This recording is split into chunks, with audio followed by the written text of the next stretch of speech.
The morning sun had barely begun to warm the streets of Pine Creek when Nate Taylor flipped the sign on his small repair shop from closed to open. He stifled a yawn as he wiped the sleep from his eyes. At 26, Nate's hands were already calloused and stained with the permanent marks of motor oil that no amount of scrubbing could remove. Those hands told the story of a young man who had been fixing things since he was tall enough to reach his father's toolbox. The repair shop, Taylor's Fix-It, wasn't much to look at. The faded blue paint on the exterior was chipping away, revealing patches of the original brick underneath. Inside, tools hung in meticulous order on pegboards, a system Nate had perfected over the 3 years since he'd opened the place. It wasn't fancy, but it was his, and that thought brought a smile to his tired face each morning. Today marked the 5th straight day Nate had opened the shop without having taken a day off. Business had been slow lately, and the stack of bills on his desk grew taller each week. The rent for both the shop and his tiny apartment above the local laundromat was due in 10 days. The thought made his stomach tighten, but he pushed the worry aside as he fired up the old coffee maker his mother had given him when he first opened the shop. "One day at a time," he mumbled to himself, a phrase his grandfather had repeated like a mantra. The old man had taught Nate everything he knew about fixing engines, appliances, and just about anything with moving parts. Though his grandfather had passed 5 years ago, Nate still found himself having conversations with him in his head, especially when faced with a particularly tricky repair job. The morning dragged on with only 2 customers, Mrs. Whitaker dropping off her ancient toaster that needed rewiring, and a teenager who needed his bike chain fixed before his paper route. The repairs brought in just enough to cover lunch, a ham sandwich from the diner across the street. By late afternoon, Nate had resorted to organizing his toolbox for the 3rd time that week. The bell above the door jingled and he looked up, hoping for another customer. It was just Ray, the mailman, with another handful of envelopes that undoubtedly contained more bills. "Slow day?" Ray asked, handing over the mail. "You could say that," Nate replied with a forced smile. "How's your route today?" "Almost done. Then home to put my feet up and watch the game." Ray glanced around the empty shop. "Don't work too hard, kid." After Ray left, Nate flipped through the mail, electricity bill, supplier invoice, and a flyer advertising low-interest loans for small businesses that he knew he wouldn't qualify for with his credit score. He shoved them into the drawer with the others and checked his watch. It was nearly 6 o'clock, time to close up shop. Just as he was about to flip the sign to closed, he spotted an elderly man across the street, struggling with a wheelchair outside Maggie's diner. The old man wore a faded gray sweater despite the warm spring day and had a newsboy cap pulled low over his forehead. The wheelchair seemed to be stuck, one wheel refusing to turn as the man tried to push it forward. Nate hesitated for just a moment.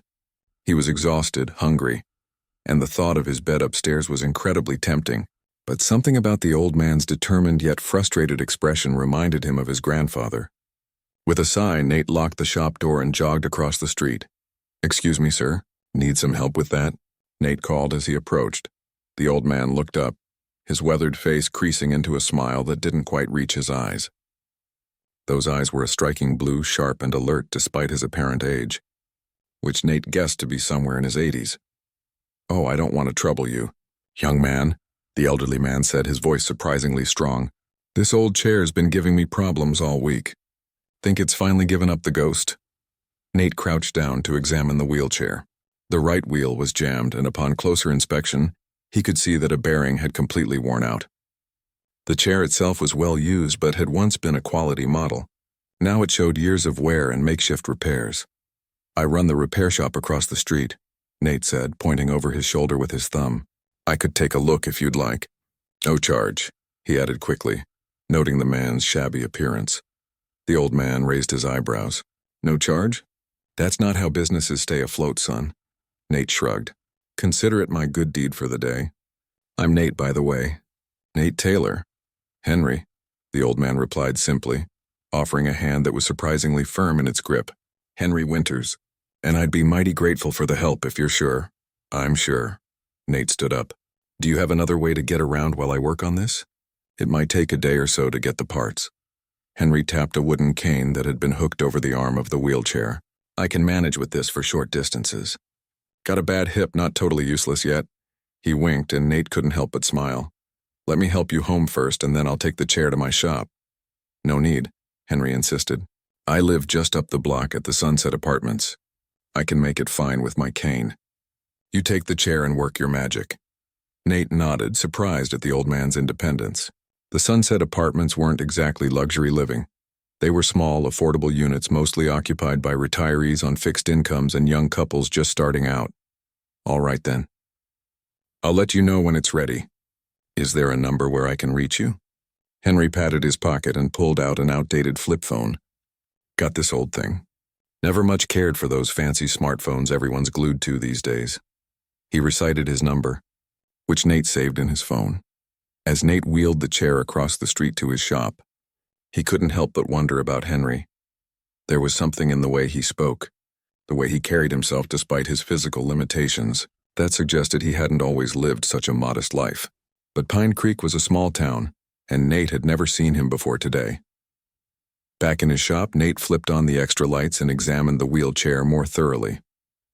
The bearing was shot, as he'd suspected, but there were other issues too. The frame needed reinforcement at several stress points. The upholstery was worn thin, and the braking system needed adjustment. It would take more than a simple fix to make this chair reliable again. Nate glanced at the clock, almost 7 now. His stomach growled, reminding him that the ham sandwich had been hours ago. He should call it a day, grab some dinner, and tackle the wheelchair tomorrow. But something pushed him to continue working. Maybe it was the memory of his grandfather, or perhaps it was just the knowledge that Henry needed his chair. He pulled out his phone and ordered a pizza for delivery, then got to work dismantling the problematic wheel. As he worked, he found himself wondering about Henry's life. Did he have family nearby? How long had he been using this wheelchair? The chair told its own story. It had been well maintained at some point, but had fallen into disrepair more recently, as if its owner could no longer afford proper maintenance. By the time the pizza arrived, Nate had the wheel completely disassembled and had made a list of parts he would need to order. As he ate a slice of pepperoni pizza with one hand and sketched out some improvement ideas with the other, he realized he was enjoying himself more than he had in weeks. The simple wheelchair repair had sparked something in him, the pure joy of fixing something that mattered to someone else. It wasn't about money or keeping his business afloat. It was about using his skills to make a difference, however small. Nate worked late into the night, cleaning each part of the wheelchair meticulously, oiling what could be salvaged and listing what needed replacement. He found himself adding extras to his repair plan: a cushion for better support, smoother rolling casters for the front wheels, a pocket on the side for Henry to store his cane. When he finally dragged himself upstairs to his apartment at midnight, exhaustion had settled deep in his bones, but a sense of purpose had taken root as well. Tomorrow he'd call his supplier first thing and put a rush on the parts, even if it meant paying extra. He'd use the last of his emergency fund if necessary. As Nate drifted off to sleep, he thought about Henry's striking blue eyes and the dignity with which he carried himself. There was a story there, one Nate found himself curious to learn. What he didn't know, couldn't possibly know, was that helping Henry Winters would set in motion a chain of events that would change the course of his life forever. And somewhere across town, in an apartment far more modest than anyone would expect, Henry Winters sat in an armchair looking out at the twinkling lights of Pine Creek, thinking about the young man who had offered to fix his wheelchair without a second thought, expecting nothing in return. A small smile played on his lips as he made a phone call to an unlisted number. I think I might have found him, Henry said quietly into the phone. Yes, right here in Pine Creek. We'll see what tomorrow brings. The early morning light streamed through the windows of Taylor's Fix-It shop as Nate made his third call to the medical supply company. He'd been on hold for 20 minutes, and the tinny music playing through his phone speaker was testing his patience. Yes, I understand these are specialty parts, he said when someone finally answered. But I have a customer who really needs his chair. Is there any way to expedite the shipping? Nate listened to the response, trying not to let his disappointment show in his voice. 3 days is the fastest you can do. All right, I'll take it. After hanging up, Nate rubbed his eyes and took a long sip of coffee. He'd slept poorly, his mind racing with ideas for improving Henry's wheelchair. While waiting for parts, he could at least begin work on the frame and clean up the existing components. The shop door opened and Nate looked up, expecting to see Mrs. Whitaker coming to check on her toaster. Instead, Henry hobbled in, leaning heavily on his wooden cane. "Morning, young man," Henry greeted with a nod. "Hope you don't mind me stopping by. Thought I'd check on my chariot." Nate hurried over to help, but Henry waved him off. "I'm not made of glass, son. Just moves a bit slower these days."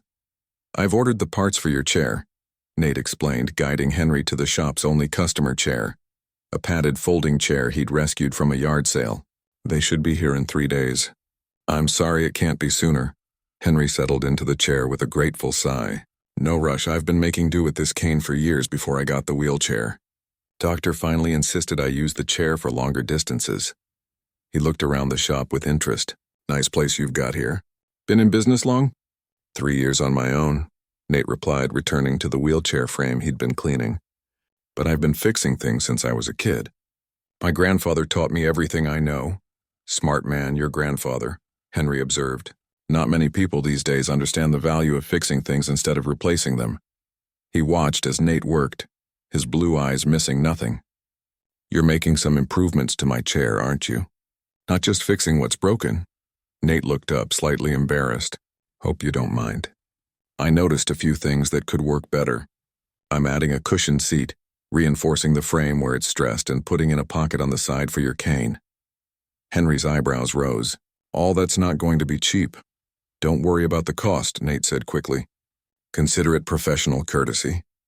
"Professional courtesy," Henry repeated with a small smile. "You do that for all your customers?" Nate shrugged, focusing on the bolt he was cleaning. "I try to help where I can." "Even when your own shop is struggling?" Henry asked softly. Nate's hand stilled. He looked up at Henry, surprised. "What makes you think I'm struggling?" Henry gestured around the empty shop. "Not exactly bustling with customers, is it? And that stack of envelopes on your desk has bills written all over them. Trust me, son. I know what it looks like when someone's trying to keep their head above water." For a moment, Nate felt exposed, as if this stranger had peered directly into his worries. Then he sighed. "It's been a tough few months. People don't fix things as much anymore. They buy new. But I'll be all right." He tried to sound more confident than he felt. Henry nodded thoughtfully. "What made you want to open a repair shop anyway? Young fellow like you could probably work for one of those big tech companies, make good money." "Never been much for big companies," Nate replied, returning to his work. "My grandfather always said there's nothing more satisfying than fixing something with your own hands, seeing it work again because of what you did." He smiled at the memory. "He ran this shop for 40 years before he passed. I worked here summers growing up, then full-time after high school. When he died, I took over. A family business," Henry said approvingly. "Those are becoming rare these days." "Your parents weren't interested?" Nate shook his head. "Dad's an accountant in the city. Mom's a teacher. They weren't thrilled when I chose this over college. But they've come around." He didn't mention the arguments, the disappointment in his father's eyes, the frequent suggestions that he could still apply to engineering school. "And you?" Henry pressed. "No regrets about your choice?" Nate thought about it as he worked. The familiar motions of cleaning and reassembling parts soothing in their rhythm. "Some days are harder than others," he admitted. "When the bills pile up, or when I have to turn down a friend's invitation because I can't afford dinner out. But then someone brings in something that means a lot to them and I fix it, and the look on their face." He shrugged. "That's worth something, you know." Henry nodded slowly, as if Nate had confirmed something important. "Yes, I know exactly what that's worth." He eased himself up from the chair. "Well, I won't keep you from your work. Is there a diner nearby where an old man can get a decent cup of coffee?" "Maggie's across the street," Nate replied. "Best pie in town, too. Care to join me?" Henry asked. "My treat. Seems only fair since you're doing so much for my wheelchair." Nate was about to refuse. He had work to do after all. But the genuine invitation in Henry's eyes made him reconsider.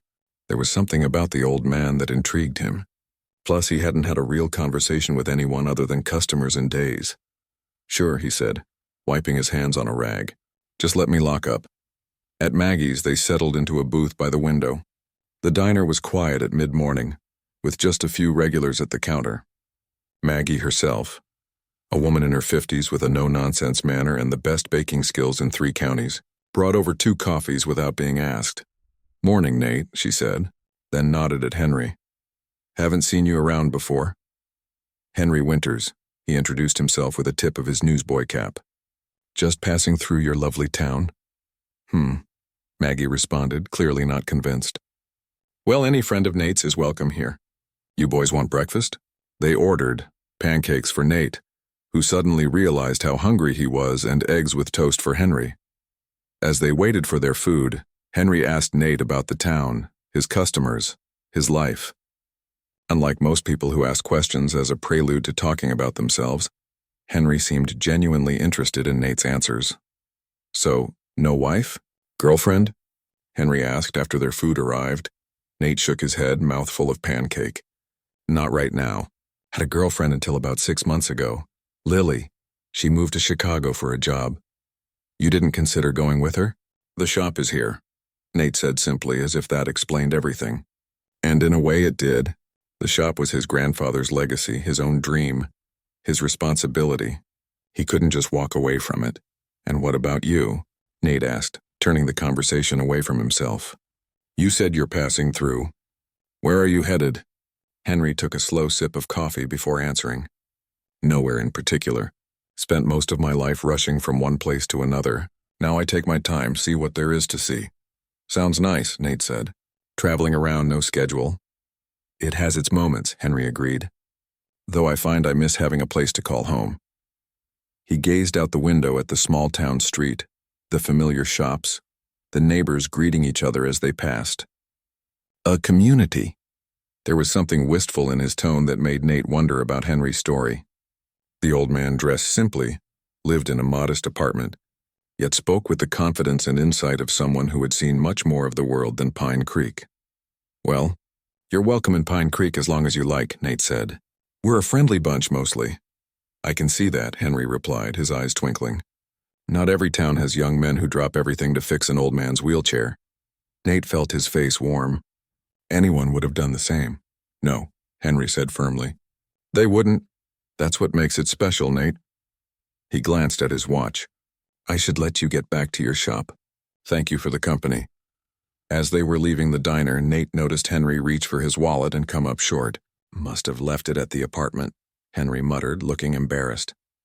Don't worry about it, Nate said quickly, paying the bill before Henry could protest. You can get the next one. Outside they parted ways, with Henry insisting he could make it back to his apartment without help. Nate watched him go, the old man moving slowly but determinedly down the sidewalk, acknowledging greetings from passers-by with a dignified nod. Back at the shop, Nate found himself working with renewed energy. He spent the afternoon reinforcing the wheelchair frame, preparing it for the new parts. As he worked, he thought about Henry, his sharp eyes, his thoughtful questions, the way he seemed to understand Nate's struggles without judgment. By closing time, Nate had accomplished more than he expected. He was locking up when his phone rang, an unknown number. Hello? Mr. Taylor? This is Parkview Hospital. We have a patient here, Henry Winters. He's had a fall and asked us to call you. Nate's heart sank. Is he all right? He's stable, but he's asking to see you. Are you able to come down? I'm on my way, Nate said, already reaching for his keys. The fluorescent lights of Parkview Hospital cast a harsh glow over the waiting room. Nate tapped his foot nervously as he waited for news about Henry. When he'd arrived 20 minutes ago, the nurse at the front desk had told him the doctor was still examining Henry and asked him to wait. Nate glanced around at the other people in the waiting room. A mother trying to soothe a fussy toddler, an elderly couple holding hands, a teenager with a basketball under his arm and a worried expression, everyone waiting for news about someone they cared about. It struck Nate as odd that he was here waiting for a man he'd only met yesterday, yet somehow felt responsible for. Mr. Taylor? Nate looked up to see a nurse standing at the entrance to the waiting room.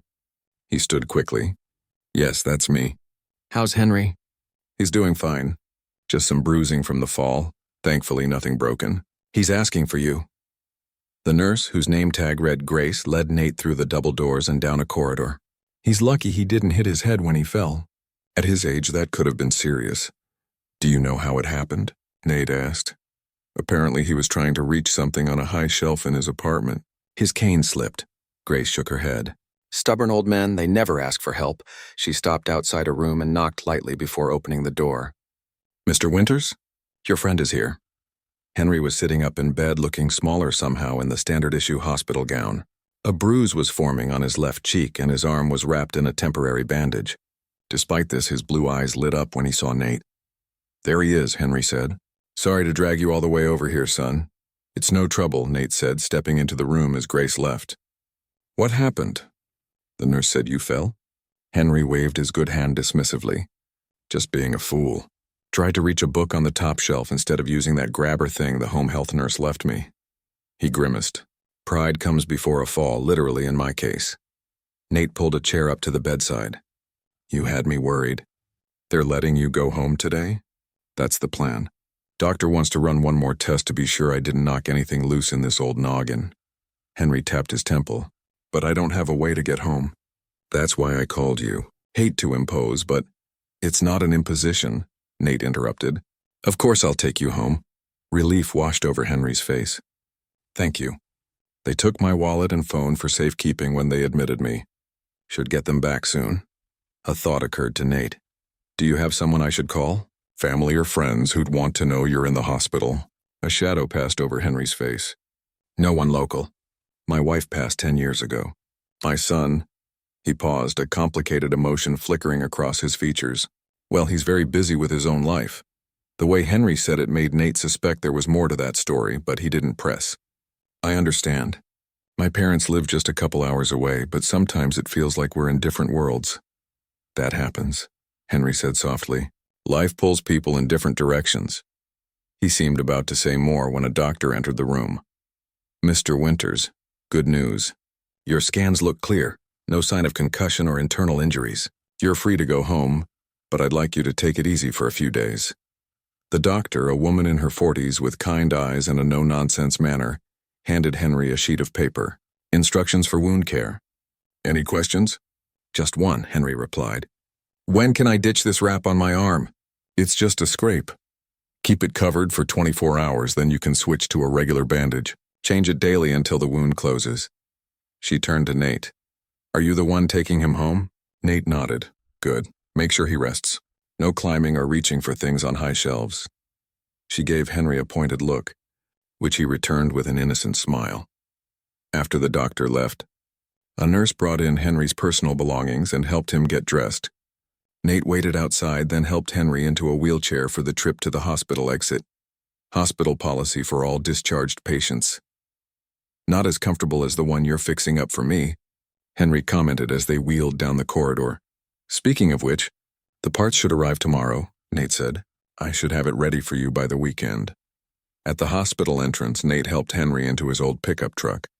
The vehicle had seen better days, much like Henry's wheelchair, but Nate kept the engine in perfect running condition even as the exterior rusted and faded. "Sorry about the mess," Nate apologized, clearing some tool catalogs and an empty coffee cup from the passenger seat. "Don't get many passengers. No apology needed. I've ridden in everything from ox carts to private jets in my time." Henry settled himself carefully, wincing a little as his bruised body protested the movement. Nate raised an eyebrow as he started the truck. "Private jets? You've had quite a life, Henry." The old man's eyes twinkled. "More than you might guess." The drive to the Sunset Apartments took only a few minutes. The building was a 3-story brick structure, plain but well-maintained. Nate helped Henry up to his second-floor apartment, taking most of the old man's weight as they climbed the stairs. "You should get some rest," Nate said as Henry unlocked his door. "Do you need anything?" "Food, medicine? I think I'm set for now," Henry replied, then hesitated. "Though if you have time, I wouldn't mind some company for a bit. Gets quiet here sometimes." Nate checked his watch. The shop was closed for the day anyway. "Sure, I can stay." As Henry opened the door and flipped on the lights, Nate was surprised by what he saw. He'd expected an apartment that matched Henry's simple clothing and apparent financial situation. Basic furniture, maybe some outdated appliances. Instead, the space was tastefully furnished with what looked like handcrafted pieces. Bookshelves lined one wall filled with well-worn volumes. A few framed photographs sat on a sideboard, and a plush armchair faced a window with a view of the town square. "Nice place," Nate said, following Henry inside. "It suits my needs," Henry replied. He moved slowly to the kitchen area, which was open to the living room. "Can I offer you something to drink?" Water, coffee? I might have some juice? Water's fine, Nate said, stopping Henry with a gentle hand on his arm. I'll get it. You should sit down. Henry started to protest, then seemed to think better of it. He nodded and made his way to the armchair by the window. Nate found glasses in a cabinet and filled 2 with water from a filtered pitcher in the refrigerator. As he handed one to Henry, Nate's attention was caught by one of the photographs on the sideboard. It showed a much younger Henry in what appeared to be a boardroom, shaking hands with a group of men in business suits. Behind them was a large logo, Winters International. Is this you? Nate asked, picking up the frame. Henry glanced over. Yes. From another lifetime, it seems. Winters International, Nate read. Like your last name. Were you? I was in business, yes, Henry said simply. That photo was taken when we expanded into Asian markets sometime in the 80s. He sipped his water. Seems like 100 years ago now. Nate looked at the other photos. Henry with a beautiful woman who must have been his wife. Henry receiving some kind of award. Henry with a young man who shared his striking blue eyes but not his warm expression. The younger man stood stiffly in an expensive suit, looking impatient to be elsewhere. Your son? Nate asked, gesturing to the photo. Henry nodded. Thomas. He runs the company now. There was pride in his voice, but also something else, regret perhaps. Nate set the photo back carefully. So you weren't just in business. You owned the company? Winters International? Henry met his gaze steadily. I did. Still hold a significant stake, though I stepped back from day-to-day operations years ago. Nate's mind raced. He'd never heard of Winters International, but the photo suggested it was substantial. Why was a business owner, possibly a wealthy one, living in a modest apartment in Pine Creek using a beaten-up wheelchair, wearing second-hand clothes? As if reading his thoughts, Henry smiled. You're wondering why I live like this when I could afford better. Nate felt his face flush. It's none of my business. Maybe not, but it's a fair question. Henry gestured for Nate to sit on the sofa across from him. The truth is, I grew tired of the life that came with wealth. The endless meetings, the false friends, the constant pressure to acquire more. He looked out the window at the small town square, where children were playing under the watchful eyes of parents. When my wife died, I realized I'd spent decades building something that didn't make me happy. So I simplified. You gave up being rich to live here? Nate asked, disbelieving. Henry chuckled. I didn't give up being rich, son. I gave up flaunting it. There's a difference. My money is still there, still working in the world through the company and my foundation. I just choose not to surround myself with it. Nate tried to process this information. The humble old man he'd helped with a broken wheelchair was actually some kind of retired business magnate. It seemed unbelievable, yet the photographs provided evidence. Why Pine Creek? Nate asked.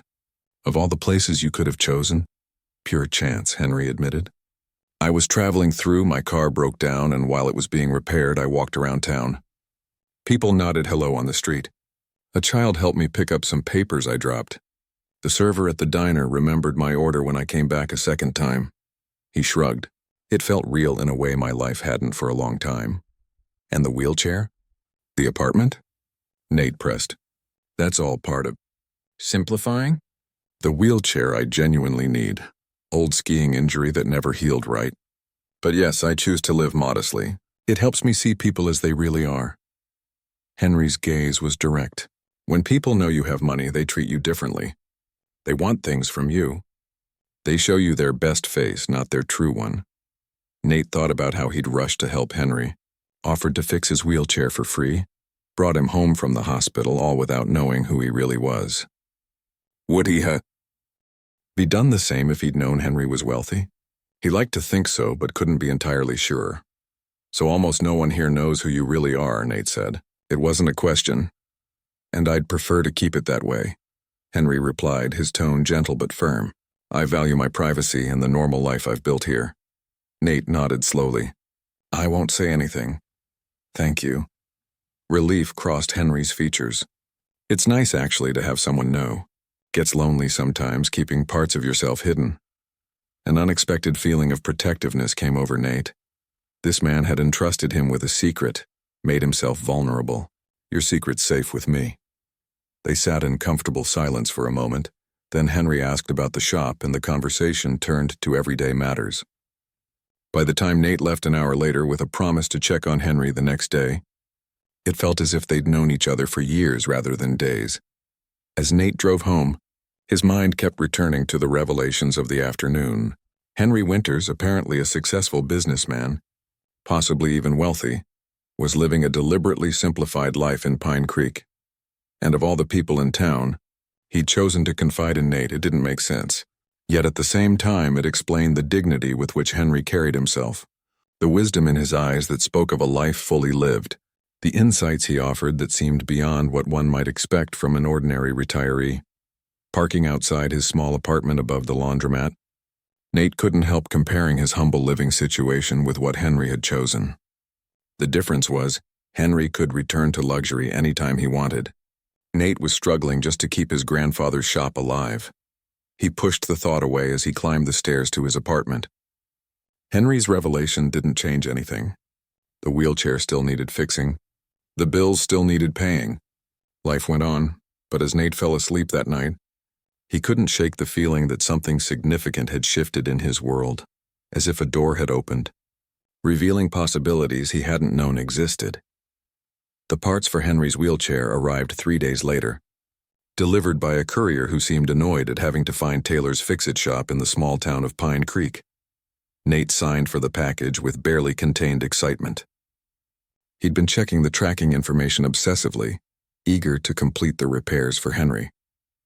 The past few days had fallen into a comfortable routine. Nate would open the shop, work on whatever repairs came in, and then visit Henry in the afternoon, bringing groceries or just stopping by for a chat. Henry's bruises were healing, the bright purple fading to a dull yellow-green, and he moved with less pain each day. Their conversations ranged from the practical, Henry offering surprising insights into how Nate might expand his repair business, to the philosophical, discussing books they'd both read or sharing stories from their vastly different lives. Despite the gap in their ages and experiences, Nate found in Henry something he hadn't realized he was missing, a mentor, perhaps even a friend. Now, with the parts finally in hand, Nate closed the shop early and threw himself into completing the wheelchair repairs. He installed the new bearings, reinforced the frame where it had been weakening, added the cushioned seat he'd ordered, and attached a custom-made pocket on the side for Henry's cane. By the time evening fell, the wheelchair looked almost new, sturdy, comfortable, and personalized. Nate stood back to admire his work, a sense of satisfaction warming his chest. This wasn't just a repair job. It was a gift for someone who had unexpectedly become important to him. His phone rang, breaking into his thoughts. It was Randy from the bank. Nate's stomach tightened as he answered. "Hey, Randy." "Nate, just calling to check if you've had a chance to reconsider our conversation from last week," Randy said, his voice professionally pleasant but with an undercurrent of finality. Nate ran a hand through his hair. "I'm still working on it. Is there any way I can get an extension on the loan payment? I wish I could help you out, buddy. But you're already 3 months behind." "The bank's policy is clear," Randy sighed. "Look, you've got until the end of the month. After that, we'll have to start formal proceedings." "I understand," Nate said, trying to keep his voice steady. "Thanks for the heads up." After hanging up, Nate sank onto his workbench stool, the satisfaction of completing Henry's wheelchair now overshadowed by the reality of his financial situation. The truth was, Taylor's fix-it shop was failing. Between the rising rent for the shop space, the loan payments for equipment he'd purchased to expand the business last year, and the general decline in repair work as people increasingly opted to replace rather than fix items, Nate was drowning in debt. He'd tried everything, extending his hours, offering mobile repair services, even creating a simple website. Nothing had made enough difference. At this rate, he'd have to close the shop within months, if not weeks. The thought of losing his grandfather's legacy felt like a physical pain. This shop wasn't just a business. It was the connection to the man who had raised him, taught him, believed in him when no one else did, and now Nate was failing him. The bell over the shop door jingled. Nate looked up surprised. He was sure he'd locked up for the day. Henry stood in the doorway, leaning on his cane. "Hope I'm not interrupting," he said, his blue eyes taking in Nate's dejected posture. "Thought I'd check on the progress of my chariot." Nate straightened, forcing a smile. "Perfect timing. Just finished it." He gestured to the wheelchair. "What do you think?" Henry approached slowly, examining the wheelchair with careful attention. He ran his hand over the reinforced frame, tested the new wheels, noted the added features. "This is remarkable, Nate. You didn't just fix it, you transformed it. It'll last you a good long while now," Nate said, genuine pride momentarily displacing his financial worries. "The frame is solid, the wheels roll smooth, and I added that pocket for your cane like I mentioned." Henry lowered himself into the chair, adjusting the footrest that Nate had customized to better fit his height. "Comfortable too. You do excellent work, son." He looked up at Nate, his expression serious. "What do I owe you for all this?" Nate waved a hand. "Nothing. Like I said, it's on the house." "That's not right," Henry protested. "These parts, your time, it must have cost you." "Consider it a friend discount," Nate insisted.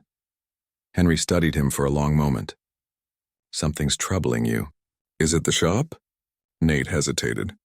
He didn't want to burden Henry with his problems, especially given the old man's recent fall. But there was something about Henry's direct gaze that made it difficult to dissemble. "The bank called," Nate admitted. "I'm behind on loan payments. If I can't come up with the money by the end of the month, I'll lose the shop." Henry nodded slowly, unsurprised. "I suspected things were tight. How much do you need to get caught up?" "It's not just getting caught up," Nate said, the words tumbling out now that he'd started. "Business has been slow for months. The building owner raised the rent last quarter. Equipment keeps breaking down. I've tried everything I can think of, but—" He gestured helplessly. "The numbers just don't add up." "Every business goes through rough patches," Henry said calmly. "What does your long-term plan look like?" Nate laughed, a short, humorless sound. "Long-term? I'm just trying to make it to next week." "That's the problem right there," Henry said, wheeling himself closer to Nate. "You're fighting fires instead of building for the future." "Hard to build for a future that might not exist," Nate countered, a rare edge of bitterness in his voice. Henry wasn't deterred. "Tell me something. If money wasn't an issue, what would you do with this shop? What's your vision?" The question caught Nate off guard. He'd been so focused on survival that he'd stopped dreaming about what the shop could become. I don't know. I guess I'd expand the services. There's a market for repairing high-end electronics that I can't tap into because I don't have the right equipment. I'd hire an assistant so I could take on more jobs. Maybe add a small retail section for parts and tools so people could do simple repairs themselves." As he spoke, enthusiasm crept into his voice. These were dreams he'd put aside, but they'd never fully disappeared. "The community needs this shop," Nate continued. "Just last week, Mrs. Porter from the senior center brought in a lamp her late husband had given her. The wiring was shot, but no one else would fix it because it would have been cheaper to buy a new one. You should have seen her face when I got it working again." He shook his head. "But wanting to help people doesn't pay the bills." "It could," Henry said thoughtfully. "With the right approach." He glanced around the shop, then back at Nate. "I might be able to help you. I have some experience in business, as you know." Nate stiffened. "I don't want charity, Henry. Not charity. Investment." Henry held up a hand to stop Nate's protest. "Hear me out. Every successful business I've been involved with started with a clear vision and a solid plan. Let me help you develop both. If the plan makes sense, I might be interested in becoming a silent partner." "A partner?" Nate repeated, surprised. "In a failing repair shop.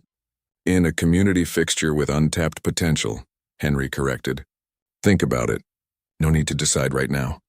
Before Nate could respond, the shop door opened again. This time it was Arlo Jenkins, the building owner, a heavy-set man whose permanent frown had only deepened since he'd inherited the property from his more genial father last year. "Taylor." Arlo nodded tersely, then noticed Henry. "Mr. Winters?" "Mr. Jenkins," Henry replied coolly. Nate was surprised they knew each other. "Need a word with you, Taylor," Arlo said, ignoring Henry now. "In private." "Anything you have to say to me, you can say in front of my friend," Nate replied, a sense of foreboding settling over him. Arlo shrugged. "Suit yourself. I'm here to give you official notice. The building's been sold. New owners want to renovate, turn this whole block into upscale retail. You've got 30 days to vacate." The words hit Nate like a physical blow. "What, you can't do that?" "My lease. Your lease has a clause allowing termination with 30 days' notice in case of sale," Arlo interrupted. Check the fine print. Not my problem anymore anyway. I got a good price from Winter. From who? Nate asked sharply. Arlo shifted uncomfortably. From the development company. Papers will be delivered tomorrow. He turned to leave, then paused. No hard feelings, Taylor. It's just business. After Arlo left, a heavy silence filled the shop. Nate felt as if the floor had dropped away beneath him. Not only was he about to lose the business due to financial troubles, but now he was losing the physical space as well. 30 days. After 3 generations of Taylors operating from this location, it would all be over in 30 days. I'm sorry, Nate, Henry said quietly. This is difficult news. Nate barely heard him. His mind was racing, trying to process what had happened. Did he say Winter? As in related to you? He turned to Henry, a horrible suspicion forming. Henry's expression was grave. Winter's Development is a subsidiary of Winter's International. But I assure you I had no knowledge of this specific acquisition. Your company is the one kicking me out? Nate's voice rose in disbelief. Was this whole thing some kind of joke to you? Pretend to befriend the struggling shop owner while your company buys the building out from under him? Of course not, Henry said firmly. I had nothing to do with this. My son Thomas runs the development division. I'm not involved in day-to-day decisions. But you own the company, Nate shot back. You said so yourself. It's complicated, Henry sighed. Yes, I still own a significant stake, but I've stepped back from operations. Thomas makes most of the decisions now, and we don't always see eye to eye on business matters. Nate paced the shop floor, trying to make sense of it all. So what am I supposed to do now? In 30 days, I lose everything. The shop, my livelihood, my grandfather's legacy. All gone because your son wants to build upscale retail? I can fix this, Henry said, his voice steady. Let me talk to Thomas. The company can find another property for development. Nate stopped pacing and faced Henry. No, I don't want your help. Not anymore. The sense of betrayal was overwhelming, even if Henry hadn't personally been involved in the decision. I thought you were different. I thought you understood what this place means to me. I do understand, Henry insisted. More than you know. Please, Nate, don't shut me out. Let me make this right. Nate turned away, unable to look at Henry any longer. I think you should go. Take your wheelchair. No charge, Henry didn't move. Son, you're angry and you have every right to be. But don't make a decision in anger that you'll regret later. What I regret, Nate said slowly, is ever thinking we could be friends. We're from different worlds, Henry. In yours, a small repair shop is just collateral damage in a business deal. In mine, it's everything. The hurt that flashed across Henry's face almost made Nate take back his words. But the pain of betrayal was too fresh, too deep. After a long moment, Henry nodded. I understand, I'll go. But this isn't over, Nate. I meant what I said about helping you. He wheeled himself to the door, then paused. Thank you for fixing my wheelchair. It means more than you know. After Henry left, Nate locked the door behind him and flipped the sign to closed. Then he sank to the floor, his back against the counter, and buried his face in his hands. 30 days. A lifetime of work, his grandfather's legacy, his own dreams, all coming to an end in 30 days. And the one person he'd begun to trust, to see as a friend and mentor, was connected to the very company taking it all away. The irony was bitter. He'd fixed Henry's wheelchair out of kindness, expecting nothing in return, and now he was losing everything.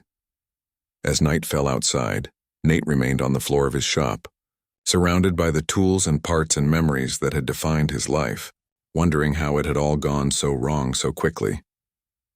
The next 3 weeks passed in a blur for Nate. During the day, he kept the shop open, serving the few customers who came in, fixing toasters and lamps and coffee makers as if nothing had changed. At night, he packed boxes, carefully wrapping his grandfather's tools and dismantling the workbenches that had been in the shop for decades. He hadn't heard from Henry since their confrontation, though he'd spotted the old man once across the town square, sitting in the wheelchair Nate had repaired, watching children play on the swings. Nate had turned and walked in the opposite direction, ignoring the pang of regret that shot through him. Word had spread around Pine Creek about the impending closure. Longtime customers stopped by to express their dismay, some bringing small gifts, homemade cookies, a bottle of whiskey, handwritten cards thanking Nate for years of service. Their kindness only made the loss more painful. Maggie from the diner had organized a petition to save the shop, gathering hundreds of signatures from town residents opposed to the development. But Nate knew it was futile. The legal paperwork was ironclad. The building had been sold and he had to vacate. On what he believed would be his final Saturday in business, Nate opened the shop at the usual time, not expecting many customers. Most people already knew he was closing and had stopped bringing in items for repair. He'd spent the morning answering the same questions from the few who stopped by. No, he wasn't relocating. No, he didn't have another job lined up. Yes, it was a shame the shop was closing after so many years. By afternoon, the shop was empty. Nate sat at the counter, looking around at the space that was already beginning to feel like a memory. Most of the shelves had been cleared, the walls stripped of the framed photos and newspaper clippings that had documented the shop's history. All that remained were a few boxes of parts and his essential tools, which he'd been using until the very end. The bell over the door jingled, and Nate looked up, prepared to answer the same questions again. Instead, he saw Henry wheeling himself into the shop looking determined. "Before you ask me to leave," Henry said quickly, "please hear me out. 5 minutes, that's all I ask." Nate's first instinct was to refuse, to protect himself from further disappointment. But something in Henry's expression, a mixture of resolve and hope, made him hesitate. 5 minutes, Nate agreed reluctantly. Henry nodded gratefully and wheeled himself to the counter. "First, I want to apologize. Not just for what my company did, but for not being more forthcoming with you from the beginning." "Your apology doesn't change anything," Nate said, his voice flat. "I'm still losing the shop. That's what I came to talk about." Henry reached into his jacket pocket and pulled out a manila envelope. "I've spent the past 3 weeks in negotiations with my son and the board of directors." He placed the envelope on the counter. "This is for you." Nate looked at the envelope suspiciously. "What is it?" "Open it," Henry urged. With reluctant fingers, Nate opened the envelope and pulled out a stack of legal documents. He scanned the first page, then looked up at Henry in confusion. "I don't understand." "It's the deed to this building," Henry explained. "Winters Development has agreed to transfer ownership to you, personally. The shop is yours, Nate. Not just the business, but the actual building." Nate stared at Henry, unable to process what he was hearing. "That's not possible. Your son's company bought this entire block for development." "Plans change," Henry said with a small smile. "Let's just say I reminded my son of certain corporate bylaws that give the founder final say in major decisions. It wasn't easy, and it involved some compromises on other properties, but in the end he agreed to exclude this building from the development plan." Nate looked down at the deed again, his hands shaking slightly. "You're giving me the building? Just like that?" "It's not a gift," Henry clarified. "It's a correction of an injustice. This shop has been a part of Pine Creek for generations. It belongs here with you." He paused. "There's more. Keep reading." Nate turned to the next document, which outlined a business proposal. As he read, his eyes widened. "This is a partnership offer," Henry finished for him, "completely separate from the building transfer. Winters Community Investment Fund would like to provide capital for you to expand Taylor's Fix-It shop into what we're calling the Pine Creek Repair and Innovation Center. Teaching classes, providing workspace for young people interested in learning repair skills, offering services to restore and preserve items of sentimental or historical value." Nate couldn't believe what he was reading. It was as if Henry had reached into his mind and pulled out every dream he'd ever had for the shop, ideas he'd barely even articulated to himself, let alone to others. "Why would you do this?" Nate asked, still suspicious. "What's in it for you or your company?" "Several things, actually," Henry replied frankly. "First, it's a sound investment. There's a growing movement toward sustainability. Repair rather than replace. Second, it provides excellent community relations for Winters International, at a time when large corporations are under scrutiny for their environmental and social impacts." He wheeled himself closer to the counter, his voice softening. "But personally, I'm doing this because I believe in you, Nate. Because when you saw an old man struggling with a broken wheelchair, you didn't see a business opportunity or a burden. You saw a person who needed help. That kind of character is rare and worth investing in." Nate set the papers down, overwhelmed. The shop wasn't just being saved. It was being transformed into something greater than he'd ever imagined possible. Yet a lingering doubt remained. How do I know this isn't charity? Or worse, a way to control me? Henry nodded as if he'd expected the question. The partnership agreement is structured as a legitimate business investment. Winter's Community Investment Fund provides capital. You provide expertise in day-to-day management.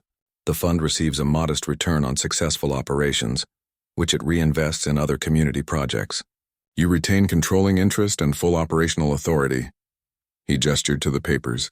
It's all spelled out in the documents. Have your own lawyer review them. I can't afford a lawyer, Nate admitted. Barbara Chen on Main Street is excellent, Henry suggested. Tell her I sent you.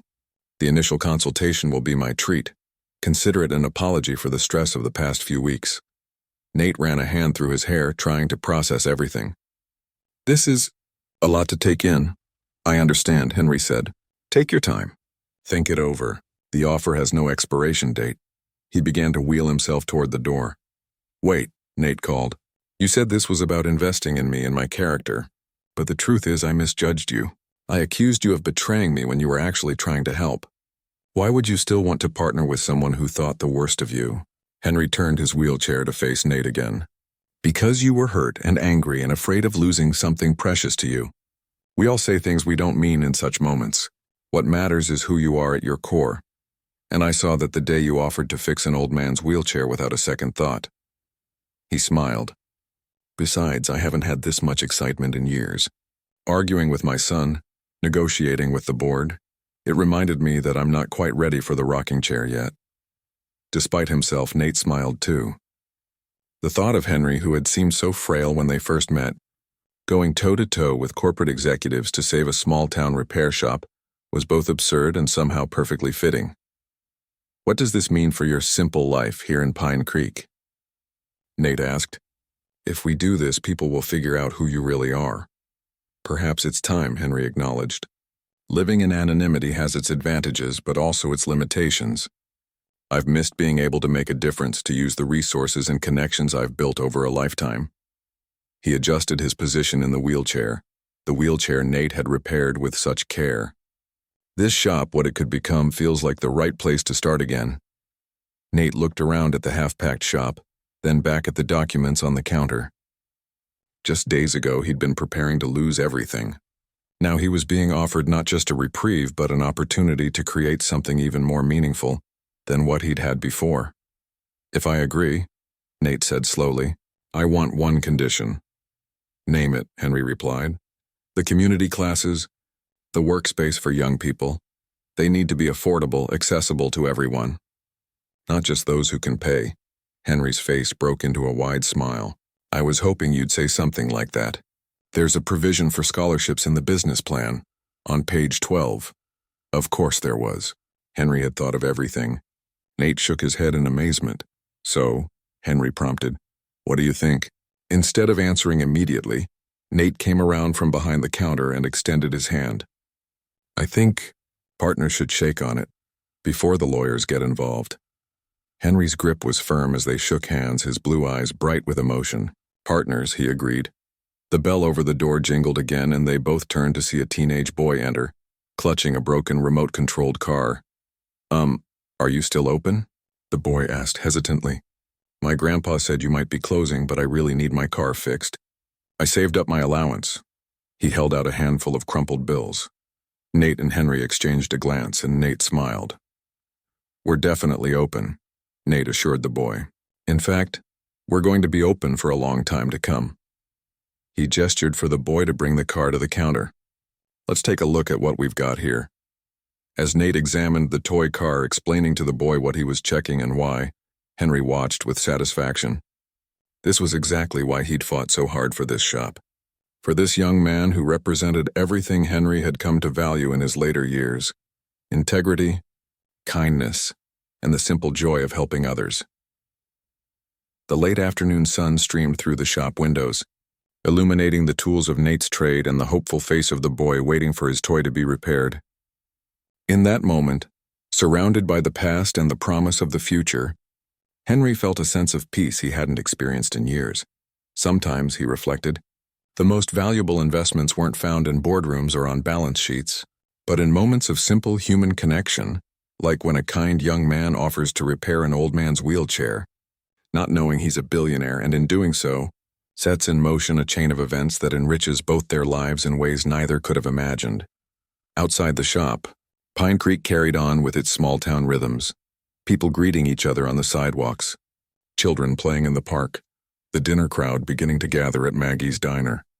But inside Taylor's fix-it shop, something new was taking shape, a partnership founded on mutual respect and shared values, and a vision for a future where the simple act of repairing what was broken could build something greater than either man could have created alone. "Hand me that screwdriver, would you?" Nate asked the boy, pointing to a tool on the counter. As the boy eagerly passed it over, his face lighting up at being included in the repair process, Henry knew with certainty that his investment in this shop, in this town, and most importantly, in this young man, would pay dividends far beyond anything that could be measured in dollars and cents. And that, after all, was the true measure of wealth,